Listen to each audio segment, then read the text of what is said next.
Yeah, I think it's very important that people are allowed to be armed. They didn't legalize guns for the purpose of shooting and hunting. They were always fearful of the government becoming tyrannical. Most globalists would like to see national governments yield up portions of their sovereignty to transnational institutions like the European Commission. And of course, in order to achieve that and to prevent a global government from being overthrown would require the disarmament of the citizens of individual countries. The United States Constitution is the highest law in the land. Yet today, almost all politicians ignore it, pervert it, abridge it, infringe it, and even violate it with impunity. The so-called war on terror is really a psychological war against the people of the world, certainly including the American people. Clearly there were criminal elements in the government that were orchestrating the event and allowing it to happen, knowing that they could radically re-engineer our society into the oppressive state it's becoming.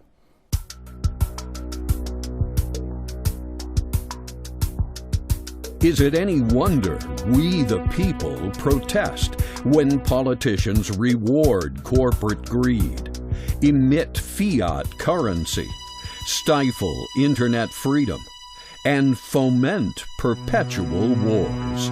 Somewhere upwards of 175 million people were slaughtered in the 20th century by their government. When you disarm a population, you leave them open to the worst criminals of all, which are government criminals.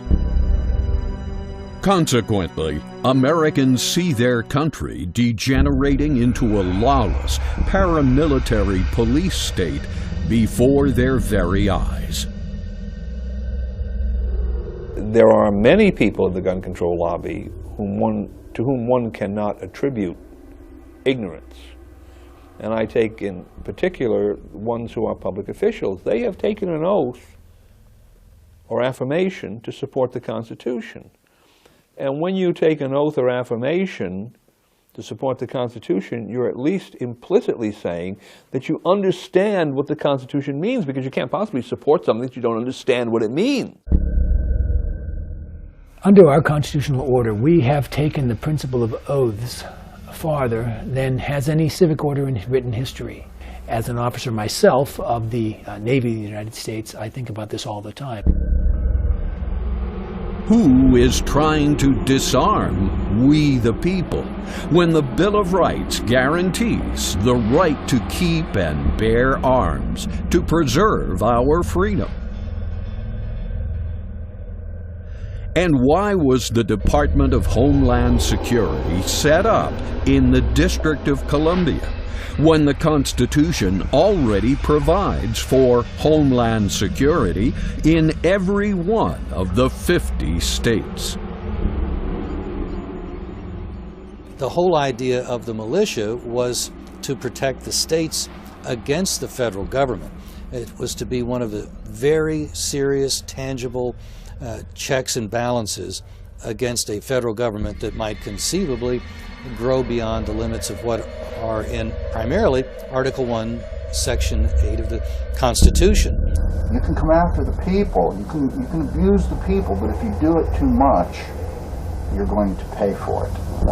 Usually they will oppose the government. It's clear some group is trying to take over America, as too many Americans stand idly by and watch.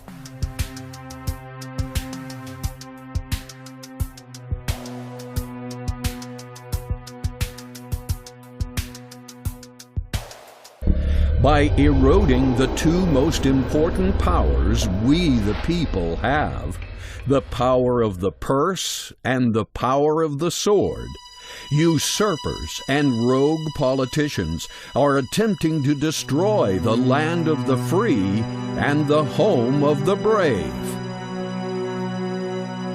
It always comes down to the right of the people to keep and bear arms. That is the single most significant detriment to those who would create a new world order. Let them try. MOLON LABE, in production now.